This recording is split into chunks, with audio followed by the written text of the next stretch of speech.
Glenn Greenwald, one of the 7 journalists, I believe I said there were 7 journalists left. I may be exaggerating that number, but you're one of them. Thank you for talking to us. I appreciate it. From your beautiful mountainside casita in, I don't know, in Brazil. I'm unsure.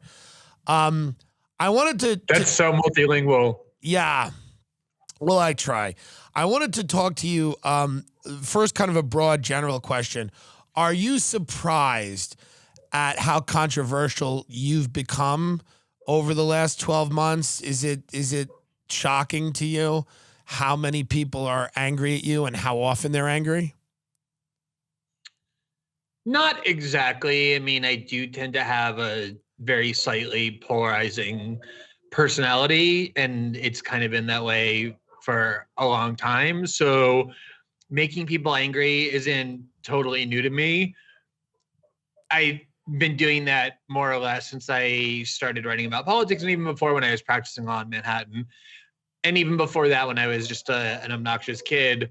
But I think what has happened is because of this perception, it's not the reality, but the perception that I have removed myself from one faction and placed myself into another, what generally inspires the most intense anger and hatred are not people who are just against you from the start, but people who you believe have become traitors to the cause or heretics to the religion.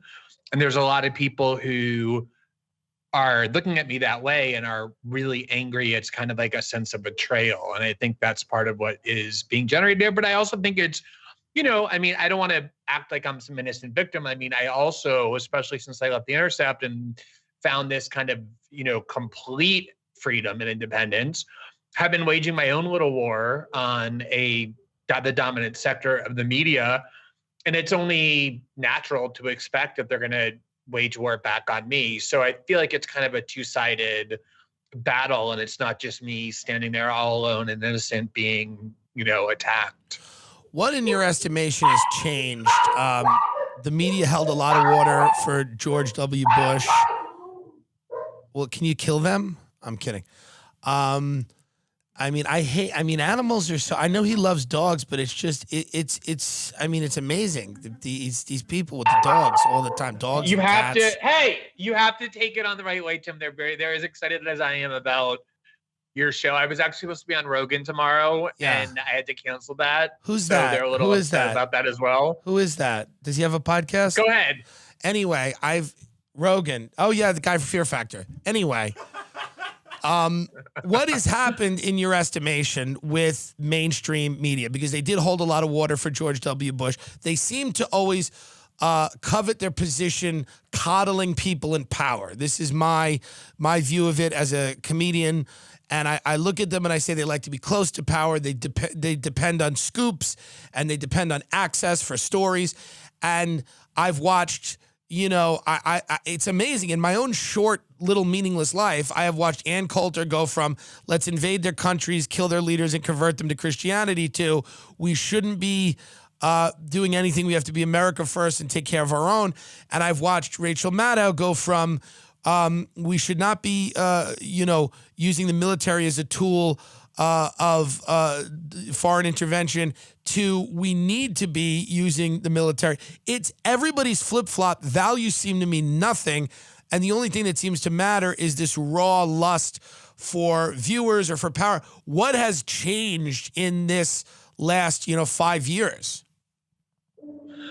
So the attribute of the media that you identified at the start of that question, which was this kind of deference to power, has been there for a long time. It's probably more than anything else what caused me to stop practicing law and start writing about politics in 2005 was my observation that the media had become extremely deferential to Bush and Cheney and the war on terror. As you said, it was a bipartisan war on terror.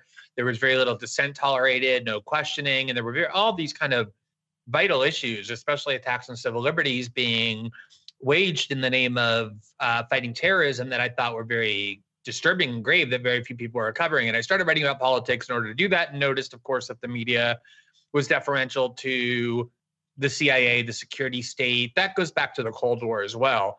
So I still think that's a huge pathology in media, but I don't think it's new.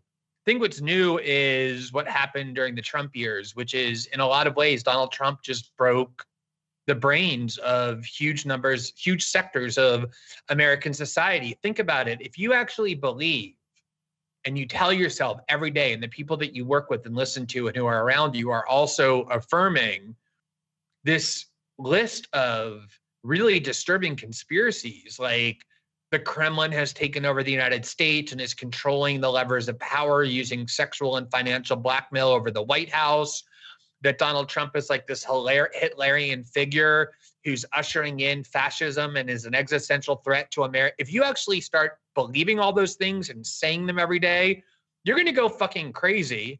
And not only are you going to go fucking crazy, but you're going to start to conclude that a whole variety of things that previously were unthinkable to you because they're unethical or way outside of what the role is of the profession that you've chosen now become not only acceptable, but urgent. So the idea that you have to do anything and say anything in order to stop this uniquely insidious figure, you have to align with the CIA and the FBI and the NSA, the agencies devoted to killing Donald Trump. You have to, or undermining Donald Trump, you have to reunite with the neocons and Bush Cheney scumbags because they're also against Donald Trump. It radically reshaped the worldview of financial elites, media elites, political elites, and Donald Trump became this singular figure through which everybody or almost everybody understood the world. And that's what I think accounts for those reversals that you were just alluding to. What about Trump was, if Jeb Bush had won, I don't think we would have had this. So what about Trump was the catalyst for such a widespread mental breakdown? Was it that he was vulgar and crass? Was it that so many people had told themselves he wasn't going to win? Was it that he defeated potentially the first woman president? What about him specifically sent people down that rabbit hole? Yeah, so I think it was all of those things that you just mentioned, but I do think the primary one is that just comportmentally, Trump was such a radical deviation from what we've come to expect from the face of American power. If you actually look at what the Trump administration did, there's almost nothing that it did that is radical from the perspective of the American political tradition. There was very little convergence between the things he was saying and tweeting that made people so upset and the things that the United States government was actually doing, because the whole point of the US government in the post-World War II order is to function outside of the constraints of democratic accountability. They've insulated themselves from elections. It doesn't matter who wins. There's no way to change who they are unless you devote yourself in a kind of very devoted warlike fashion to undermining them, which is way beyond Trump's competence or desire. He, had the attention span of a gnat. He was, interested in using the office just to vindicate petty personal grievances, not to radically transform the country, which had its value. But so, yeah, I think it was what American presidents really are expected to do more than anything is to be a deceitful, prettifying symbol on the horrors of American power, American capitalism, and American imperialism. They're supposed to be these erudite, lofty, noble figures like Obama and even like Bush was, and he's evangelical incarnation, to put a pretty face on what the United States is. And Trump not only was incapable of doing that, he's just a vulgarian, right? He's spent his life in, as a billionaire or a quasi-billionaire. Yeah, he's a thrice married. New York. He's a thrice married gambling tycoon. I mean, this is not the person you'd want representing your team. Right, but not only did he have no ability to do it, but he also had no desire to do it. I think one of the most telling moments was early on. He did an interview with Bill O'Reilly on Fox, and Bill O'Reilly said, "You seem really positive and enthusiastic about Putin. How can you feel so positive about Putin when he kills journalists and dissidents?" And Trump said, "What, you don't think we have our own killers? People here too." Yeah, his quote, "We kill a lot of people here too." Yeah. Right. And as usual, the thing that makes everybody angriest is when you tell the forbidden truth. Right. Everybody knows that that's true. Right. But the American president is the last person who's supposed to say that, right? They're supposed to uphold images of American exceptionalism. So I think it was just the upset that he just kind of like defecated on the White House. He like vandalized the noble corridors of power that stand for American exceptionalism. And I think that more than anything is what got them so upset, along with the uncertainty that, it kind of fucked with everybody's expectations. The New York Times was saying there was a 97% chance that Hillary Clinton was going to be elected. She's like a, inside member of the royal court and has been for decades. There was the historical aspect of the first woman president, all those other things you said that also caused it. But he was just such an unpredictable tornado, sweeping through Washington, where their power and their certainty and their money and their livelihoods are all based, that it was just like an earthquake that never stopped. Why it upset them? Why didn't they kill him, right? Because they killed JFK. They kill certain people. Certain people they don't kill, they control. Why would they not, in this case, kill him? I mean, maybe they can't anymore. In the 60s, they used to kill everybody. Now Bobby Kennedy, Martin Luther King. I mean, you can go through them, right? Malcolm X. I mean, they just kill a lot of people, right? Now, I guess they couldn't do that in this case. He won the presidency. So do you think when you had James Brennan and Clapper and all these people that were working to, undermine his presidency seemingly from before he was even inaugurated, would you say that was sort of a, am I going too far to say that was kind of a soft coup? Were they trying to manufacture intelligence that got the president impeached and potentially removed? Was this based on anything real? Was it paranoia? I mean, I read the Steele dossier and I've read some of Jane Mayer's reporting, and I used to like Jane Mayer a lot. Like, she wrote a great book about torture called The Dark Side. And I think she's written some really good stuff. She wrote about the Koch family, but some of her reporting on the Russia stuff seemed a little paranoid. What do you think that was? When you look at Russiagate, you look at the inception of it, where did it come from? Is this paranoia, or was this a coordinated attempt to remove a guy who was elected from office? Well, it's interesting. We're taping this on the 50th birthday of Julian Assange, who yes, I was going to ask about prison. And you might say, like, well, why don't they just kill him? Because he has been, probably the single most effective person in terms of spilling Western secrets in the last generation. And the reason is because they didn't have to. They just neutralized him. They kept him locked away in the Ecuadorian embassy for 8 years, and now they have him in a high security prison in the UK, never having charged him with any or convicted him of any crime, but just he's been in prison for a decade. That's how I look at Trump as well. He was really a weak president, Tim. He dominated the news, but they did a great job with this concocted Russiagate scandal that really engulfed his presidency for 4 years. He got impeached twice. I mean, the second time was because of the January 6th stuff, but the first impeachment grew out of Russiagate, but it paralyzed the administration forever. They were under investigation from the start. And that all came out of the CIA and the FBI. And, it's not like it was completely concocted. I mean, I know this is shocking to a lot of people, but countries do interfere in each other's domestic politics. Sure. The United States more so than anybody. So, yeah, the Russians wanted to fuck with the election, just like the Iranians did, just like the Ukrainians did on behalf of Hillary Clinton. And, there were some meetings between the Trump campaign and the Russians that ordinarily would have just faded into the woodwork in the context of like billions of dollars poured into the election. Some Russian bots on Twitter and Facebook were like an infinitesimal, barely detectable presence. So they took this tiny little grain of truth and they exploded it into this completely manufactured but quite dangerous conspiracy theory, because it ratcheted up tensions between the world's two largest nuclear powers. And then you had these media outlets who, as I said before, were convinced that it was their solemn duty no longer to do journalism, but to stop Trump, which are two very different things. And they just started getting fed by the CIA like they have been for decades.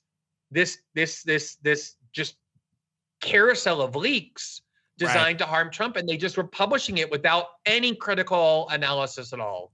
Right. So when you say, like, why did they kill Trump? Like, they didn't need to kill Trump. they got most of what they wanted despite Trump. They successfully neutralized why couldn't him. they control the way that John Brennan kind of controlled Obama? It was a very close relationship and got Obama. I think we were in 7 wars and we, had a huge drone war. Why were they not able to do that with Trump? Was it mainly personality? Did they felt that they had to neutralize him with Russiagate? Why would they not just, he seems like a guy that loves adulation.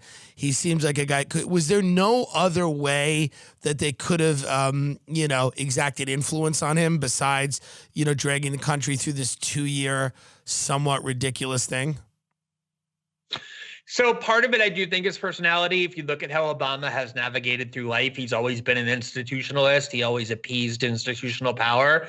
He was very adept at making people feel like if they connected to him, that they were doing something subversive and important, when in reality, all he was doing was aggrandizing institutions of authority. That's who Obama was. So he came into office with this huge army behind him saying he was going to change Washington. He had no interest in doing that. So it was very easy to kind of mold Obama and integrate him into this existing permanent power center. He didn't really resist. He kind of liked that. He found it appealing. So, and he got those like cerebral generals like David Petraeus and loved like special forces and like covert operations more than full scale invasions. So, they were very happy with Obama. I think it's 2 things with Trump. One is I do think like his personality, if you look at how Trump has always lived his life, I lived in New York for 15 years when Trump was, just like a celebrity billionaire real estate mogul, always on page 6 or whatever. He was born in Queens. We always had like this huge inferiority complex. He always felt justifiably like the Manhattan establishment looked down their noses at him because of how he spoke, his outer borough demeanor. And that's why he was building those huge, penises in the middle of Manhattan to show that like he wanted to live above them all. He like always had an inferiority complex, much like Richard Nixon did. And so when you have this inferiority complex, it breeds this like resentment. And when you're resentful toward institutions, you're really not looking for them to like you. You actually feel this hostility towards them because you know that they look down upon you. That's one thing. But I think the bigger part of it was the CIA and FBI's maneuvering against Trump began prior to his inauguration. It happened throughout the 2016 campaign. That was when Russiagate was born in order to help Hillary. They were openly cheering for Hillary. Well, the last 2 prior CIA directors, Michael Hayden under George Bush, Michael Morrell under Obama, so one Republican, one Democrat, both essentially endorsed Hillary, and the New York Times and the Washington Post both accused Trump of being a Russian agent. So this narrative came from the CIA, and Trump knew that they were trying to sabotage him from winning. So as soon as he won, the first thing he did was he turned around and fucked the CIA. And then, remember, one of the first things that they did was James Comey went to the Trump Tower and briefed Trump on the Steele dossier, knowing that that would then justify news outlets covering it. And that was before he was even inaugurated. So he was at war with them from the start, and they were at war with him. And I think one of the most telling exchanges, people should go Google this if they haven't seen it, because it's like a Rosetta Stone for how American politics works. Trump being Trump, when he saw that the CIA was trying to blame Russia for his victory, which he felt, like it was kind of undermining or delegitimizing what he had achieved. So he was very angry about it, started going on Twitter and mocking them for getting Iraq wrong. Like, why the fuck should we believe the CIA when they say Russia did it, when they're the idiots who told us that weapons of mass destruction, Saddam had weapons of mass destruction? Again, things that American presidents don't say that are nonetheless true. And I think it was 3 days before Trump was inaugurated, Chuck Schumer, the senior Democrat in Washington, went on the Rachel Maddow show. And she asked him about these tweets that she was very upset because she loves the CIA. She's very upset that Trump would demean, the brave men and women at the CIA who keep us safe. And she asked Schumer about it. And Schumer said, leaving aside the morality of it, he thinks he's a hard-nosed businessman. But even for just as a hard-nosed businessman, it's such a stupid thing what he's doing, because everyone in Washington knows that if you fuck with the CIA, they have 6 different ways to Sunday to get back at you. And that's what they're going to do to him. He foretold the entire, as you said, soft coup. Right. He openly admitted what you're not supposed to acknowledge. Most people don't really know what the CIA is or what they do. I mean, my listeners do. And I think most people think the CIA goes around, keeping terrorists from flying planes into buildings, which I'm sure it is a percentage of their job. But from my understanding, the CIA is a kind of the enforcement arm of the larger, whatever you want to call it, whether it's the military-industrial complex. Some people have said it's they use the word deep state. Basically, these unelected power factions in Washington that are made up of this revolving door of corporatists and lobbyists and defense contractors and people that are involved in the extraction of natural resources and, high-level people in banking and high-level people in tech. And the CIA is sort of their muscle, so to speak. They're the agency that's able to kind of pave the way for them to do the things that they want to do. Am I wrong in my conception of what the CIA does and what their function is? Maybe their primary function. No, it's pretty accurate. I mean, if anyone ever asked me what book should I read to understand American politics, I always encourage them to read any history of post-World War II national security state, like The Devil's Chessboard by David Talbot, or a bunch of them. Yeah, it's great. An amazing book. Because it's the other one that's good is Are You There, Vodka? It's Me, Chelsea by Chelsea Handler, where she lays out the role of nation states in the post-Cold War paradigm. But Chelsea Handler is my favorite foreign relations scholar. So anything she knows more about espionage. For someone that spent as long as she did drinking margaritas, she knows a lot about Russian politics and a lot about espionage. And I commend, as do many people in my business. Many people who've spent their lives talking about their penises on stage are very good at counter-espionage. I had no idea. Counterintelligence. They're very good at it. God bless them. Do you look at that as somebody, you participate in the country and you see Hollywood and you know what's going on. I tend to think it is because Trump was kind of a creation of Hollywood. And they felt like you said in the beginning, when you turn your back on someone, when it comes from within, it's much harder to accept than when someone's always been outside of that sphere. But Trump is a creation of Hollywood. He was a Hollywood star, the biggest reality TV show of his era, But when you see people doing your job, you're a foreign affairs correspondent or an investigative reporter, whatever you want to call yourself. When you see people doing that on Twitter who have zero credentials and they are, actors, actresses, comedians, even some people calling themselves journalists, you have taken real risks. Like you live in Brazil because of the stories you've broken. How do you deal with that? Does that enrage you? Do you think that's funny? Well, what's interesting is I was trying to remember the trajectory of like my awareness of you and how I came to know who you were. And I think it was probably maybe 6 months ago. It was probably from the Joe Rogan show. I'm not really sure. And then he just started populating my social media feed, this growing weed that was just everywhere. I couldn't get away from it. And I remember watching and I was like, oh my God, I didn't know there were comedians who were still funny. I thought they were just all Jimmy Kimmel, who, called Jared Kushner an asshole, or Stephen Colbert, who talk about how Donald Trump sucks Vladimir Putin's penis, just sort of a slightly more crude version of Nancy Pelosi. That basically has become what mainstream comedy in the United States is now. It's complete. It's not only not funny, it's pathetic. It's just all fear driven. It's just trapped in these, this most stale and primitive orthodoxies. So I think that it isn't just comedy, but every aspect of culture. You see it with films now. You see it with art, with everything, that it has all become kind of corrupted and contaminated by the Trump years in a way that very few people have been able to escape. And watching any Hollywood, escapist thing, an award show or whatever, you're going to hear the same shit that you hear from resistance imbeciles on Twitter. There's no escape from it any longer. Right. It just subsumed everything. D-Chained is the first online platform designed to make crypto simple. Because it is simple, crypto. That's the one thing I've always said about it. It's easy to understand, easy to grasp, totally makes sense to everyone that's involved. It's simple. So they're providing easy-to-follow guidelines, investing picks, and live access to their team of experts. That's what I like. There's no shortage of information online about crypto yet. Despite all this information, there are many people who don't know how to get started, what to buy, or who to trust. Our platform is perfect for investors at all levels, whether you're a complete beginner or are simply looking for guidance on what to invest in. And best of all, we've created 2 exclusive offers for listeners to the Tim Dillon Show at InnerCircle.com. The Winkle for only $4.99 a month. Cute.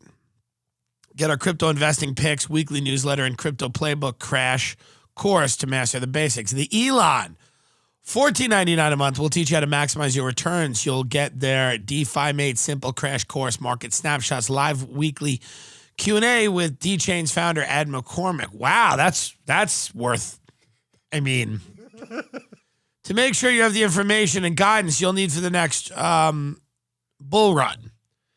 So if you're into crypto and you want to get into crypto and you don't know where to start, you don't know how it works, what they've created here is a platform that allows you to interact, to learn, to get recommendations about cryptocurrency. For less than the fee of a single trade, you'll have everything you need, including your expert picks, to start earning. Visit InnerCircle.com and sign up today. InnerCircle.com and sign up today. They have a team of experts. And those are the people who you'll be able to glean the information from because they are experts in cryptocurrency. And that's why it's important that you deal with them because they are. I've never learned. I don't think that you would say someone's an expert if they weren't. That's true. No. I believe if you're using the word expert, if you go to the trouble to type out the word expert, we're looking at some fucking geniuses. I mean, people you shouldn't have access to, but yet you can for $4.99 a month or at $14.99 a month. You could get the founder. You know it's a good company when for $15 a month you can speak to the founder if you want. That's good. That means they're doing well because the founder is available. You can just call him up and go, what the fuck's going on, Ed? And he'll go, here's the information guidance you need for the next bull run. You get a live weekly Q&A, question and answer session with Ed McCormick, whose time is very valuable. That's why he's giving it away for $15 a month to people on the internet who are insane. That being said, it's a great way if you don't know about crypto. It's a great way to get in there, InnerCircle.com. If you like my show and you want to support it and also get into crypto, visit InnerCircle.com. My listeners getting good deals. The Elon or the Winkle. Crypto investing picks. You get a newsletter. You want to sound. Here's the reality. Sound cool. This will be a good way to sound cool. It may get you laid. $5 a month might get you laid because somebody might be like, hey, look at this fucking piece of shit running his mouth about cryptocurrency. I want to fuck that guy. That could happen. Visit InnerCircle.com and sign up today. This episode is brought to you by Psycho Las Vegas, America's rock and roll bacchanal. If Hunter Thompson and Lemmy from Motorhead got together to make a music festival, it would be Psycho. You can gamble, swim, mosh, smoke indoors, get wasted, get married, and see 70-plus bands across 4 different stages at Psycho Las Vegas, August 20th through 22nd at Mandalay Bay Resort and Casino. Good energy there, huh? I will, of course, be performing an hour of stand-up comedy on August 21st. Psycho Las Vegas will feature performances by legendary Norwegian black metal band Emperor, metal's most recognizable voice, Glenn Danzig, Down, Cannibal Corpse, Pig Destroyer, Thievery, Corporation, Exodus, The Sword, The Flaming Lips, Dying Fetus, the Wu-Tang Clan, parts of them, not all of them, I Hate God, spelled E-Y-E, and the Cambodian psychedelic group Dengue Fever. I'm looking forward to it. I don't know anything about any of these bands, and I don't care. But they're like in the thing, they go, please include if you have personal experience stories with any of the bands. Yeah, me and Cannibal Corpse used to go out together. Will you shut up? Will you stop? I saw Marilyn Manson in a hotel room when I was a kid. I mean, a hotel lobby, not a room. My parents didn't bring me to fuck him. It was a lobby. I thought it was very cool. Psycho Las Vegas, the first post-pandemic indoor music festival with a bunch of metalheads that are definitely fully vaccinated. LOL. Taking place at Mandalay Bay. What could be more fun? Ah! You hear that? I'm getting ready for it. My voice is ready. Ah! Psycho Las Vegas, man. It's a great place to see some dark music and some dark comedy. VivaPsycho.com for tickets. VIVA Psycho.com. That's VivaPsycho.com. It's going to be wild. Are you a fan of Dying Fetus? I don't know that band, but I like Danzig. He's awesome. Danzig's great. What about I Hate God, spelled EYE Hate God? Haven't heard him. Looking forward to it. Thievery? Don't know. Corporation? Oh, I think that's the band, Thievery Corporation. Oh, Thievery Corporation. Yeah. It's like an anti-capitalist thing, I guess. Yeah, well, we'll see. Tickets and rooms are limited. Check out the full lineup and purchase tickets at VivaPsycho.com. That's VivaPsycho.com. Psycho Las Vegas. Buy the ticket. Take the ride. VivaPsycho.com. Now, Julian Assange has been in captivity for he's been held, hostage for 10 years, I think, about 10 years. And he's been psychologically tortured and perhaps physically tortured. We don't know. No one is calling this out. No major media that I've seen has really been defending Julian Assange, and we know all the reasons for that. We've listed them in this program already. Is there any hope for Julian Assange? Is there any way that he's released, or has he been so broken at this point that, even if he was released, it's like they've kind of accomplished what they were looking to do? I don't know for sure. The last time I saw Julian was in 2018 or 2019 when I went to London and spent 3 straight days with him in the embassy. And he, at that time, was very lucid, very cogent, like in good spirits. But that was before he was in prison. He was still at the embassy, although he was looking very pallid. I mean, he hasn't been outside in 10 years, right? Like even prisoners in horrible American jails get to walk around in the sun for like a half an hour a day. Julian he literally hasn't touched the sun or seen the sun in 10 years. He probably now has in prison, maybe a little bit, but when he was at the embassy, he was confined to a room and a half, almost for a full decade. So his health was suffering. He couldn't exercise. He had no sun, which is a necessity.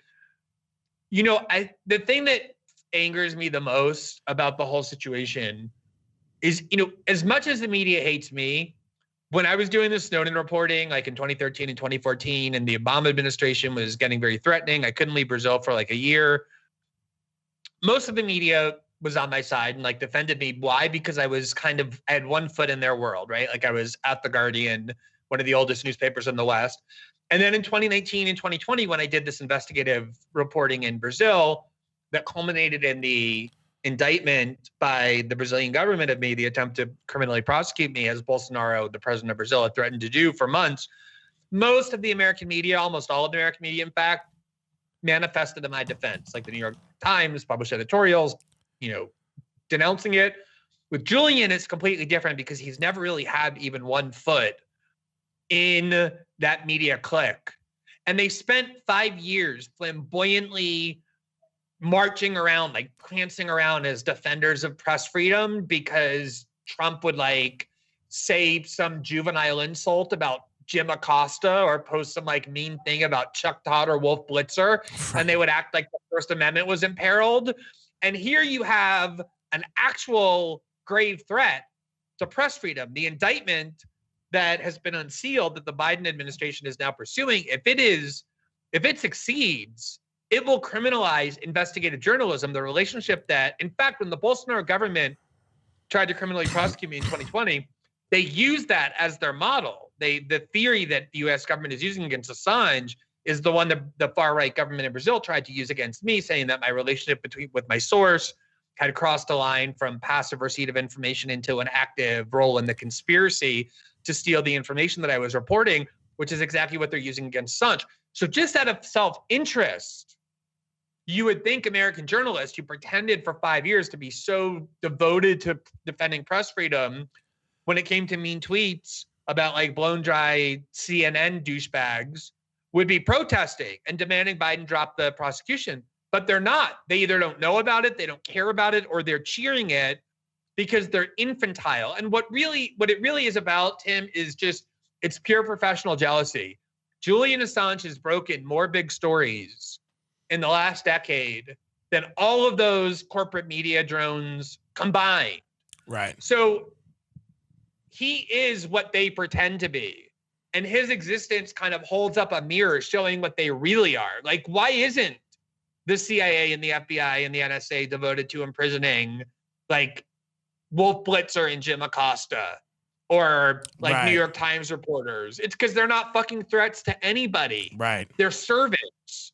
So the fact that they're doing it to Julian demonstrates who the real danger is. Who are when you look at the politicians like AOC and people like that, or whether it was Bernie Sanders or, you know, the woman with the brain injury, forgets Marjorie Taylor Greene. Who are the people that you, and I don't know that she has a brain injury. I'm speculating that she has some form of autoimmune disorder, but it is entertaining, and I have no problem with it. I think middle-aged women should go off a little bit, and that's a disagreement I've had. I think women, after they can't have children, should get a little flighty and nuts, you know, and a little offensive, quite honestly. I like believe that. What do you think's happened to gay people? Let's talk about that for a minute, because it's not fun anymore. It's moralism. I have to tell people how to live. It's very hard for me to take balls out of my mouth and then tell people how to live. I don't feel like it's my job. I like going to Florida and eating shrimp. But now people want me to go to libraries and talk to children and help them realize who they are. It's not my job, and I don't care. So what is this? It used to be kind of fun, and now it's become this really office politics, bureaucratic, very language-driven, kind of like, it's weird and strange, and I don't understand it, and I don't like it. It's really sad. Like, whatever is shitty and cringy and repressive and weak about liberal politics, it finds its like lowest point, like its zenith in gay institutional politics. Right. Which is really sad because like we're basically the same age. I think you're like 5 or 10 years older than I am, obviously. How old are you? What? How old are you? 27. How old are you? 16. So you're wrong. Yeah, so you're right. I stand corrected. So like I'm a little older than you. Yes, but thank you. You know, like when gay politics was subversive by necessity, Harvey Milk, radical, and interesting, and like Larry Kramer and like AIDS activism, and Andrew Sullivan to a degree as well. Yeah, I mean, Andrew Sullivan was kind of like, ironically, the sort of like trying to be the Catholic conservative. You need a gay conservative. Culture. That's why I like Caitlyn Jenner. You need someone in the community that just really likes the country club. Yeah, well, and you also want like diversity, right? Like that's the whole point of a liberation movement, is not to be constrained in captivity, but to be free in your expression of whatever you do. But ultimately, like the politics were more radical and interesting. You know, we kind of went from like Larry Kramer to fucking Pete Buttigieg. Right. You know, that's like for me the trajectory. Yes. But also the what's really happened for me, like in terms of the, you know, you're talking about the reversals before on like foreign policy and imperialism with Rachel Maddow and Ann Coulter or whatever. It's also taken place culturally. You know, when I was growing up, the people who wanted to control private behavior and culture was the right, you know, like Jerry Falwell and the Moral Majority. And like the transgression came from the left, like Sinead O'Connor ripping up a picture of the Pope on Saturday Night Live. And so the left always was the culturally transgressive movement of liberation. It came out of the 60s, obviously, as well, like the Summer of Love, right? And like hippies and all of that. The free speech movement as well. This is completely reversed. the cultural left in the United States has a longer list of rules for how you can date, how you can fuck, how you can like feel sexual attraction for somebody than the fucking Pope has with his encyclicals. Like they have all this like formula for who you can date and ages and like what you have to do, and they want to control everything. Everything is abuse, everything is harassment. It's like watching this mirror image where they have all become this like highly repressive movement that is unrecognizable to me, except with reference to what the evangelical and Christian right was in the 1980s. Right. It's all become, and even the pushback to the pushback is boring. I don't like, I'm like, also it's like, you know, trans women weightlifters. I mean, I know that's an issue, but I can't care about that on either side. I just don't care about the Olympics, and I don't care about anyone, man or woman, who competes in the Olympics. And I'm not saying it's not a nice thing to do, but I just personally, I don't care. I find the Olympics to be sort of a large waste of time. For me, personally, I know that other people attach meaning to it, and that's fine. But for me, I don't care at all. If you know, I don't care that, you know, but it has gotten to this very weird point. It's just exhaustive. All of it's exhaustive. The left is, the right is exhaustive. You just get to a point now where nothing is new. We have the same conversations in a circular pattern over and over again. That's why Trump was sort of exciting, because at least there were these new conversations happening. Now they were all insane. The people with QAnon were clearly lost their minds, and Russiagate as well. What do you make of how we come out of this pandemic? How do you think personal freedoms and the kind of this alliance we see now between big tech and big pharma and health policy and these very powerful, wealthy people like Bill Gates, how do we emerge from this pandemic? Do we emerge much like the same as before, or are we now kind of on the road to a technocracy where decisions about your own body, decisions about your own health, decisions about all kinds of things, sexual freedoms, are all going to be somehow strongly suggested and or enforced by government policy?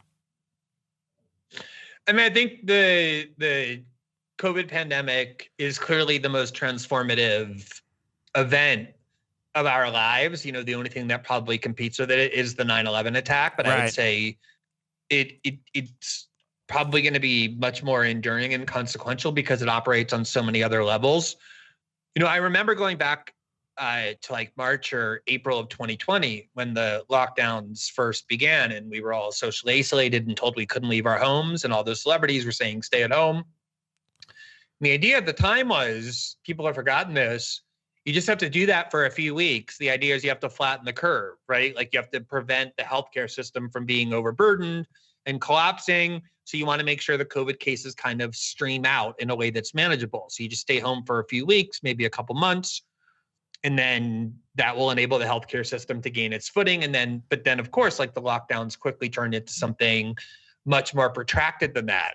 And back in, you know, March and April of 2020, it was obvious to me, there was like a taboo, you know, like Trump was saying, and I think Boris Johnson was as well, before he almost died of COVID, that look, you know, yeah, we want to make sure people don't get COVID, but like locking people in their homes for months at a time is going to have its own huge costs. It's going to destroy the economy, right? Which makes people sick. It shortens people's lifespan. It causes people to be depressed. It causes mental health illness.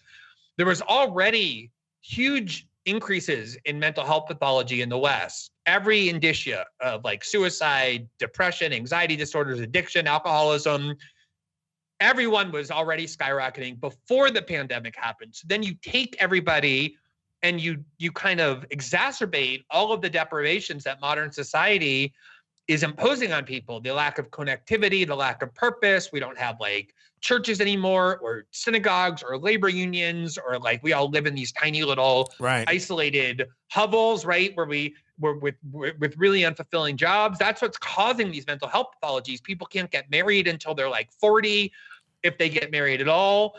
They have to live with their parents. So this exacerbated everything. And I interviewed two mental health experts, Johan Hari and Andrew Solomon, and they both said this refusal to take into account the cost on the other side of the ledger from lockdowns, isolation, and the like is mind-boggling, because probably it's going to be at least as significant as the number of deaths or debilitating effects from COVID. And no one wanted to hear that. You weren't allowed to do anything other than singularly focus on the danger of COVID. And it reminded me a lot of like the first few years after 9/11.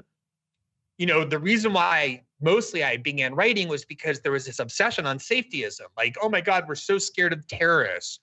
We're ready to dismantle our entire system of government and our culture and our constitutional order in order to protect against it. When the whole time, even at the height of terrorist activity in like 2002, 2003, the chances that you were going to die of it in a terrorist attack if you were an American was less than literally the chance that you would die by getting hit by lightning or like going out to dinner and eating some contaminated food and dying of it. It was always radically exaggerated, but by forcing everybody, by scaring the shit out of everybody, basically, it turned Americans into this like completely submissive, acquiescent population. So that conservatives who like 4 years earlier were like, don't come onto our land, you know, we're gonna use our guns to, you know, we're like meekly taking off their fucking shoes at airports and doing whatever they were told. You saw this like compliance that came from this collective fear. And exactly the same thing happened with COVID, but so much worse. Not only did people just stay at home for a year, like my kids, you know, missed an entire year of school. Like think about what that's going to do to, you know, hundreds of millions of kids around the world. But also, Tim, you know, I think what it really did is it centralized power in the hands of already, like, you know, basically omnipotent institutions of authority, so that you are no longer allowed to even question the pronouncements of Fauci or the World Health Organization, or you would be banned from the internet. Right. And everybody was happy with that. Everybody was fine with that, even though they proved so often to be wrong.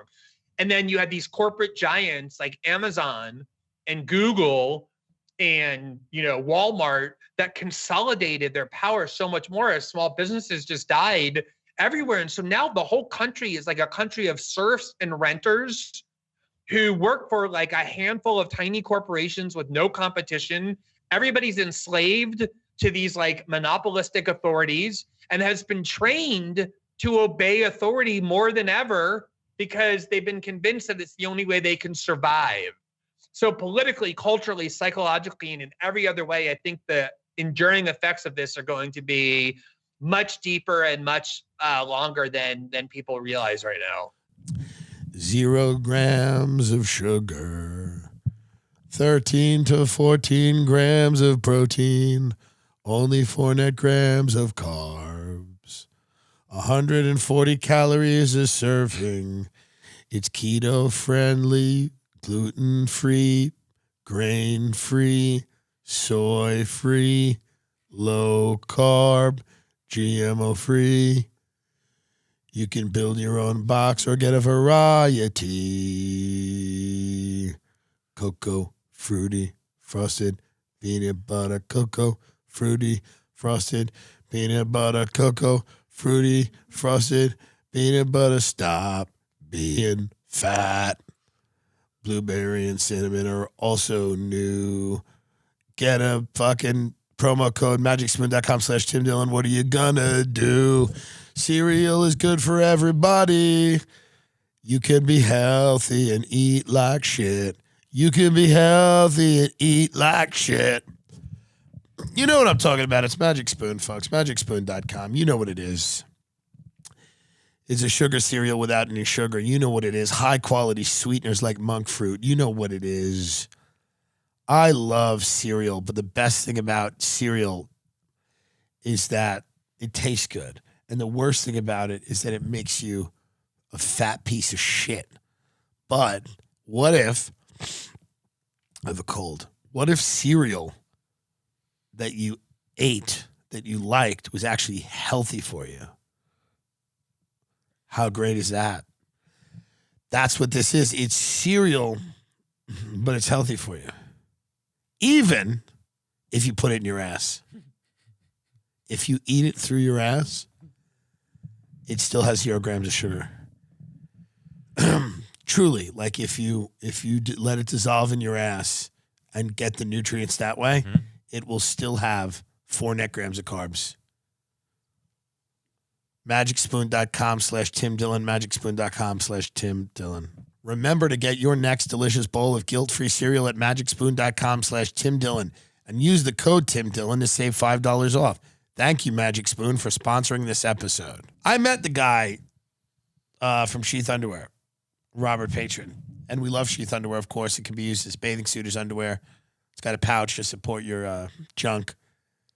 And he was such a nice guy. He was very nice. I was shocked when I met him. And he had a real good spirit about everything because he essentially told me that I was right about everything that I had said, but he didn't want his wife or kids to know. But he pulled me aside and he said, I have killed so many innocent civilians, children, women, men, animals, dogs, cats. He goes, I've just killed everybody. He goes, I don't really bring it up. But he goes, I did it. And then he looked at me and he goes, I wish I could do it again. I want to do it again. He goes, I wish I could do it again. Sheathunderwear.com. Promo code Tim to save 20%. He was very nice. He brought his whole family in there. In Denver, you met him? Yeah, he lives in Colorado. He has a militia. In Colorado, he has a militia, and he's getting ready for the race war. Sheathunderwear.com. Use code Tim. 20%. He says he's starting with his family and training them. But he hopes to get other recruits for the race war. Sheathunderwear.com. He said he's been preparing for it for years, but America's finally catching up, in his words. So it's very exciting. It's very exciting. He said he's putting them through, kind of a regular, kind of like basic training, and then getting them doing weapons training and getting them proficient in, to different types of hand-to-hand combat, as well as kind of more of a strategic assault plans for the upcoming race war. Again, according to the owner of sheathunderwear.com, which I would absolutely go and buy the underwear. Sheathunderwear.com. Use code Tim to save 20%. His wife is a lovely person. She also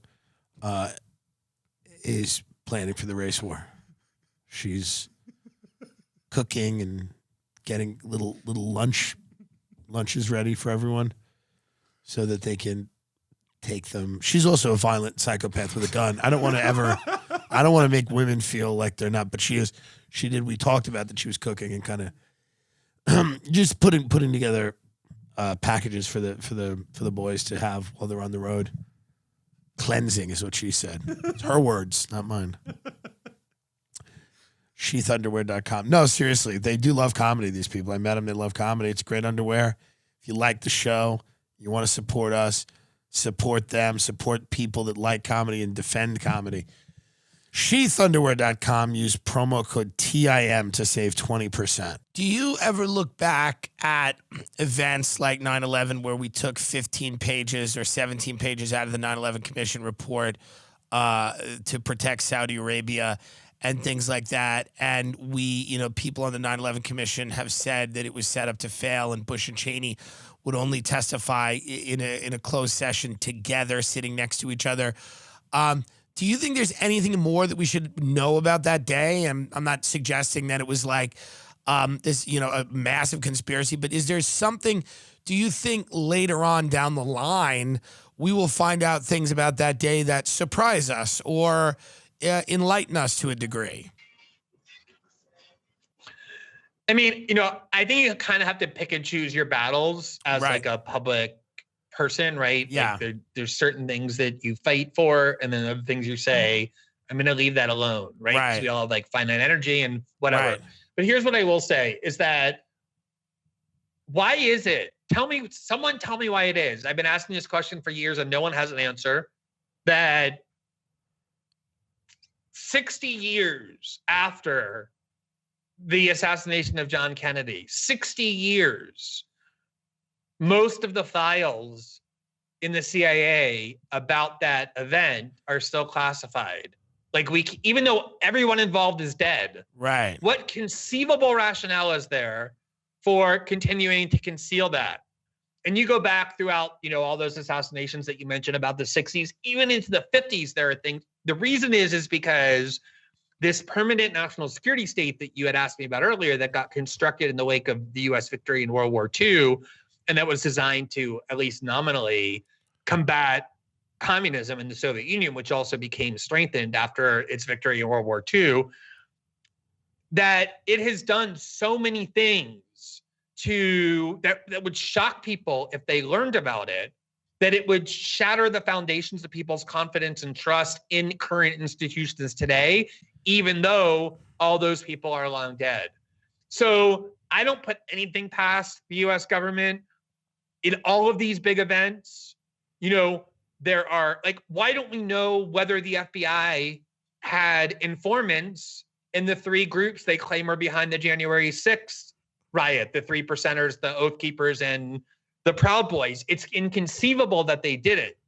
Right. Of course they were monitoring those groups. We know that the leader of the Proud Boys had already served as an informant to the FBI.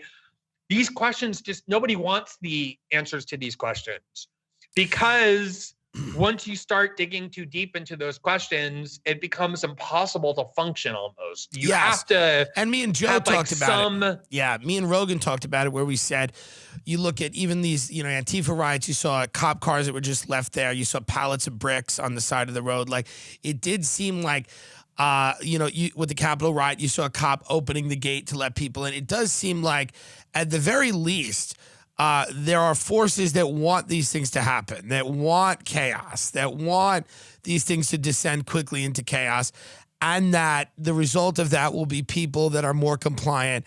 And you look at that, and even with, the Boston Marathon bombing, the FBI knew who these two guys were, and Russian intelligence said, we told you who they were. Then the FBI came out and admitted we knew who they were. They were allowed to travel back and forth to Dagestan. So there is this idea that they were potential informants. They also went and interviewed one of the closest friends and killed him. And there were 6 of them, and they invented some bullshit story about why they did that. Yeah, which is probably they just didn't want him talking, and they just whacked him, just got rid of him. It's like a mafia state. Yeah, and I mean, you look at, if you look at what are the effects of January 6th? The effects of January 6th are that the Capitol Police got $2 billion more because the Democrats voted to give them more. There's a new domestic war on terror. There's a new war on terror, the same one that we had for the last 20 years after 9/11, but this time directed inward, domestically, at quote, domestic extremists. All of those agencies, right? Like, who else scares Americans? Putin doesn't scare Americans. ISIS is gone. Al-Qaeda is old. They're all old villains on their last legs. You need new scary threats in order to justify the continuous growth and bureaucratic power and budgets of these institutions. And now you have it. You have right-wing extremists, white supremacists, whatever you want to call them, very similar. People forget that after the Oklahoma City bombing in 1995, which also has its own questions about what the FBI knew and all that, immediately arose a very similar narrative. On the cover of every magazine, Time Magazine, Newsweek goes through where it was white supremacist militias are this huge danger. And this is when the internet was first starting to emerge as a real force in American life. And the Clinton administration's primary demand in the wake of Oklahoma City was to have backdoor access to all encryption so that nobody could ever use the internet to communicate in a way that was off limits or out of reach from the US government. Each one of these incidents always strengthens the power centers that are constantly involved in some way. And you could just write it off and say, maybe they're just incompetent. They just kind of know in advance about all of them, but they don't figure out what's going on. They don't know how to stop it. Or you can look at the history of what these institutions actually do and take a more jaded view of what's more likely. Right. That some of these events are being actively encouraged because of the consequences and who they benefit. Are people like AOC, do you think she gets, and I already kind of see it happening, where she gets folded into kind of the mainstream of American political culture and then just kind of becomes everybody's favorite girl boss? She, it's funny, when she was running against Joe Crowley in that primary in 2018, when no one knew who she was, one of my colleagues at The Intercept, Brian Grimm, who like has his finger on the pulse of like the left wing of Democratic politics, the left wing flank. I remember he like emailed me. He said, "Hey, there's this candidate. I think you're really going to love her. And she could really use your voice, like supporting her." And I went and looked, and I was like, she was saying all this like radical stuff. And it was during the war with Israel and Gaza, like one of the 10,000 wars, but it was an outbreak of violence at the time. And the Israelis were shooting Gazans at the border just over a fence, like just randomly shooting at them. And she went on Twitter running for Congress in New York and said, "It's time that my party, the Democratic Party, stop overlooking the human rights abuses of Israel." And I was like, all right, she sounds good. Right. So I interviewed her. And if you go and watch that interview that I did with her, it went viral at the time. Like that's when people started really knowing who she was. You won't recognize her.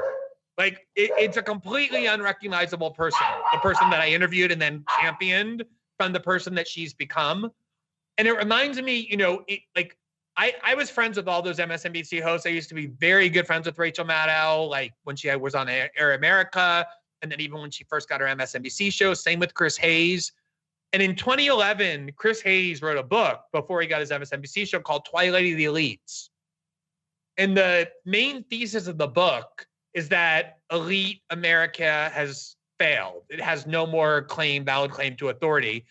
And his argument was this concept he called cognitive capture, which is that elite institutions have become so perfectly constructed that anyone who enters them and immerses themselves in them inevitably, not likely or usually, but inevitably will become co-opted by them. No matter how well-intentioned you are when you enter them, no matter how resistant you think you are to their pieties, the reward system that they have, it's like a perfectly constructed psychological fuck of your brain that no human being can resist. It's just been perfected over so long.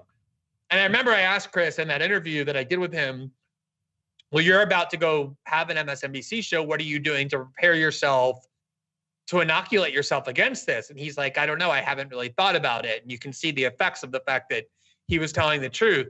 So you put AOC in Washington and you tell her, hey, you want to be on this committee that'll give you like a lot of like social media viral moments where you get to like snap at some like banking executive or whatever. We'll put you on that committee as long as you shut the fuck up about the attacks you're doing on Nancy Pelosi and our donors. And as long as I'll tell you, this is actually what has changed my view. My husband is a congressman here in Brazil. He ran for city council of Rio de Janeiro in 2016 and won, and then ran for the federal Congress 2018. Now he's a congressman. So I see it from the inside. What happens? Like he was raised in this, like really poor slum in Rio de Janeiro. So his family lived there, his friends lived there.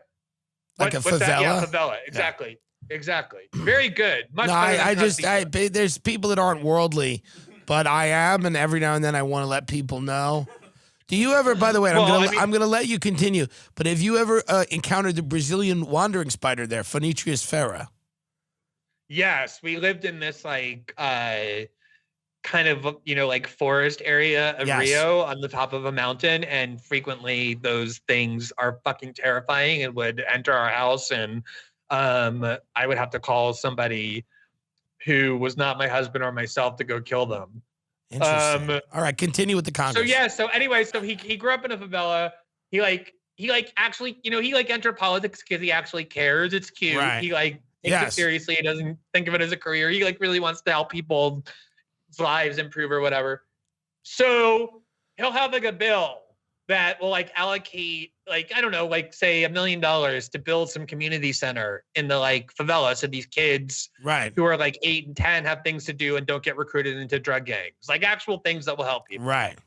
And then he'll go to the scumbag leaders of the Congress who control what gets on the floor. And I'll be like, can you help me get this, bill on the floor? And they'll say to him, yeah, we'll let your bill come up for a vote. And we'll even make sure it passes.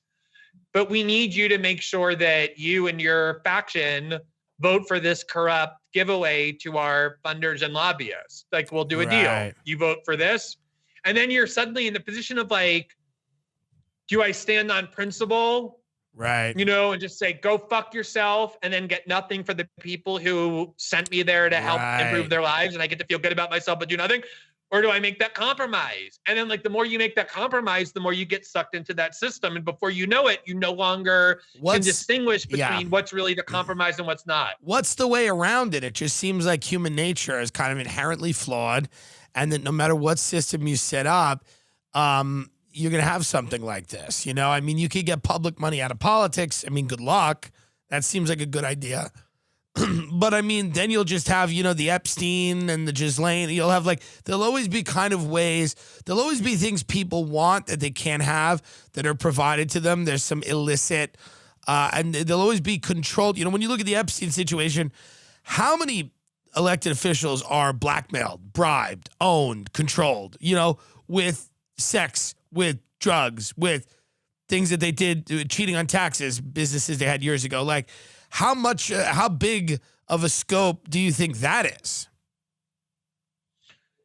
Yeah, I mean, it's hard to say, right? That's one of the things that never got investigated because of his unfortunate and tragic suicide in prison. Yes. And, you know, I think, you know, human nature, if you just look at history, like, human nature is a really ugly thing. Right. And so it's almost impossible to construct a politics or human institutions that aren't plagued by these kinds of pathologies. On the other hand, we do as humans also have this kind of capacity for compassion and empathy because we're political and social animals. We do have a kind of better side that can be appealed to. So I don't know. I've kind of come to the conclusion that what humans really do need is leadership, like strong, charismatic people who they follow, who are going to be imperfect, who are going to do dirty deals because that's just the nature of how you wield power, but who just on balance are going to make things somewhat better. And I think that's the most of what you can ask for and hope for. Yeah, it's a very rationalist view. Do you like Brazil? Will you stay? Oh, yeah. Like, the first time I ever came here, it was, I got here like at night. I woke up the next morning. I was in Rio with my partner at the time. And I told him, I was like, after we walked around for 2 hours, I said, I seriously like am concerned that anytime we have an opportunity to travel, I'm never going to want to see any other part of the world. I'm always going to want to come back here. Right. It just like spoke to me. It like resonated with my soul. And now, like, you know, we have a life here. Like, my husband has a political career. We have 2 sons who are both Brazilian, very Brazilian. And yeah, I love it as much as I ever have. It's like, it's just a very vibrant, fascinating, eclectic, like culturally, like really innovative country. Like, there's really nothing else like it. It's like Austin. No. That's a joke for my listeners, but we're in a dump. We're leaving. Joe Rogan convinced us to move here to a swamp.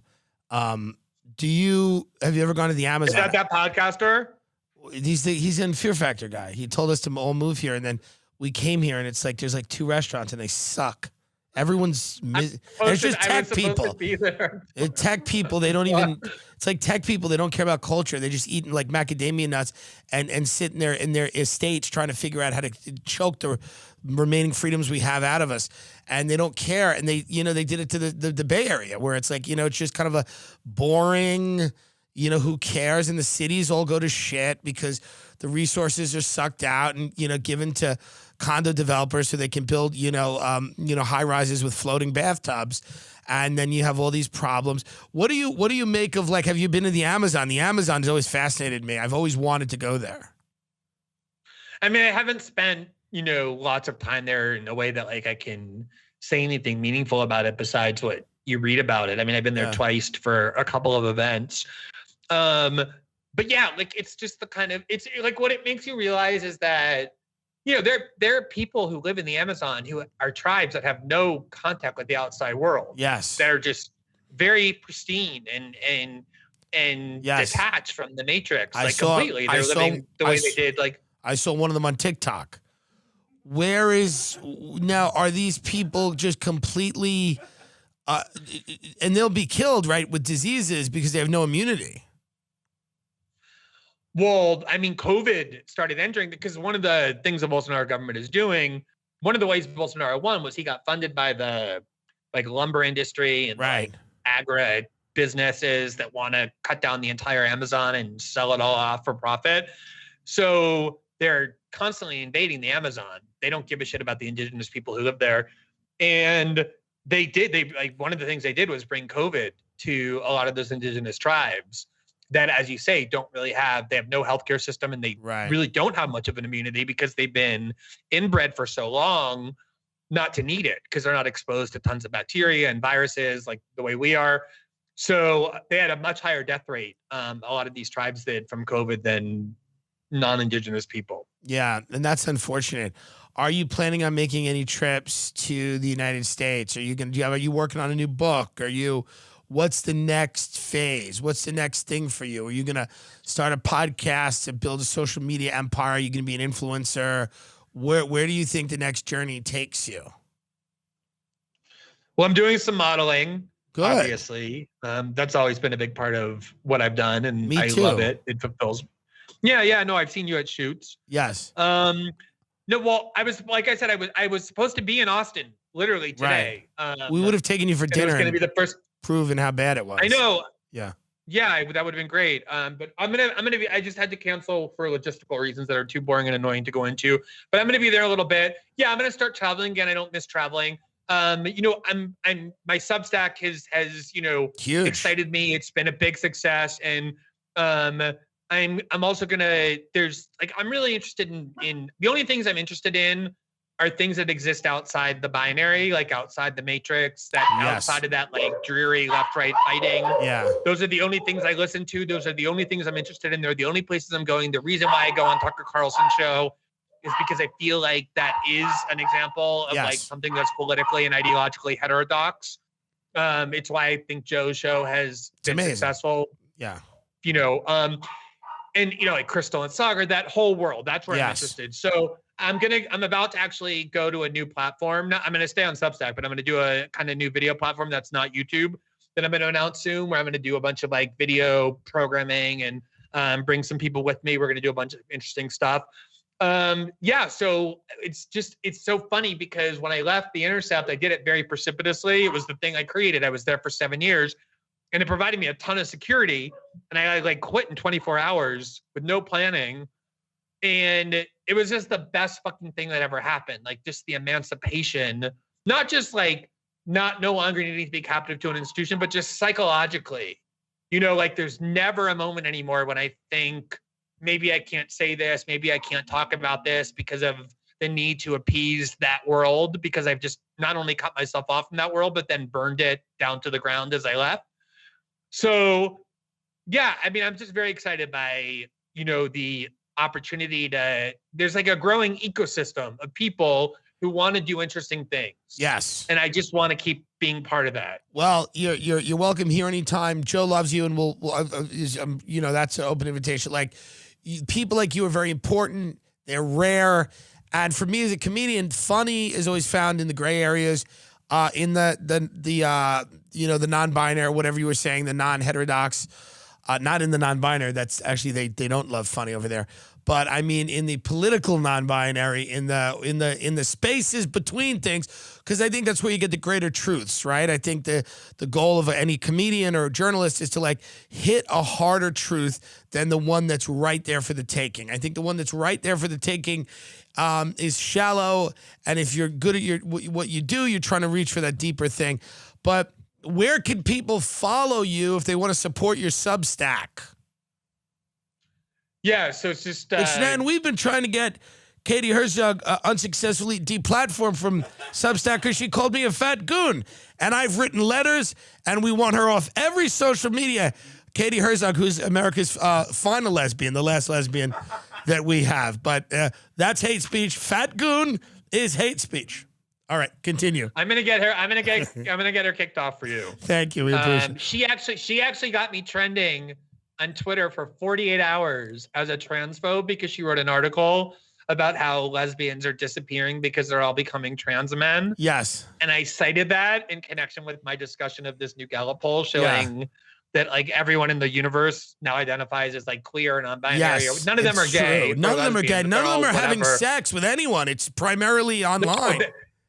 It's amazing. They're like obsessed with sexual identity and yet despise sex. It's like the most asexualized movement, even though it's all constructed around sexual identity. I know, and we love Katie. We do love her. Inherently abusive. We love Katie. We think she's. She got me like trending. She didn't fucking trend. I trended, even though like I was only just citing her article. Anyway, so I'm totally behind whatever anti-Katie Herzog crusade you have. I will help with that if ever I can. I want to deplatform her. I want to like ruin her life, really.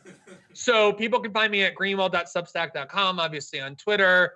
I'm going to be on the Tim Dillon show a lot. I'm just going to invite myself on periodically. Please. I think I pretty much did invite myself on this time. Yeah, so I'll be around. Yes.